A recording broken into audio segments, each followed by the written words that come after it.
Me din de Abena Mantebea. Me fi Obusmase Akuapem. Me jina Obusmase anemu Emma afiwe Miss Akuapem.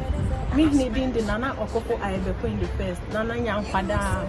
Miss Akuapem akwanya abeto ha ma imebu nti se yen yede amamre ene amane erebremu mesram unya odo infantile age on join me se me de amamre ene amane erebremu mesram onto ma na me fa wi de embra obusa yo abusafo makwaba eba ababiado food joint baby a oba the customers no several no yije that's why we chief hanoma once and for all any fan awo obedu Akuapem hanoma we can for ababiado food joint company at the amount omo mo hwe nkofo ho no ombenya ho adaje asevo kama ayeye pizza every cakes fried rice jollof rice yeye kokonte yesansi yeye cake yeye burger bread rice and stew yeye any fan awo obedu Akuapem hanoma we can for ababiado food joint company at the amount one way road no so good do about it is say one way road do ababiado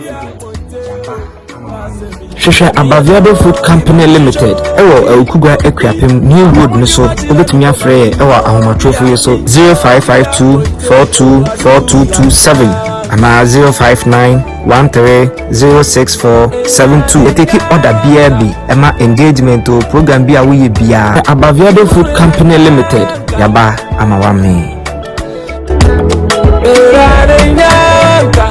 Yo, abusuafo enfa na wo a wo hwe me hanom UK abonten so na ende me wo ha na me kanfo Fix It Engineering Agency e de ama obi be ka se Fix It Engineering Agency omo ye den Fix It Engineering Agency isi dan architectural drawings, finishing works, building constructions, mechanical, electronical, engineering consultancy, plumbing service, any enema bebre efa adan en sase ho se wo dan atochima say bia baby why problem be what dan ho bia we can for Fix It Engineering Agency for Fix It Engineering Agency for numbers na we screen as na any ending kita ho and Fix It Engineering and Constructions ending kita ho e wan mo atofo yeso 0240506489 anase obetimi a WhatsApp ye afa ye UK number yeso +447 90405202 Fix It Engineering and Constructions and we will fix it for you.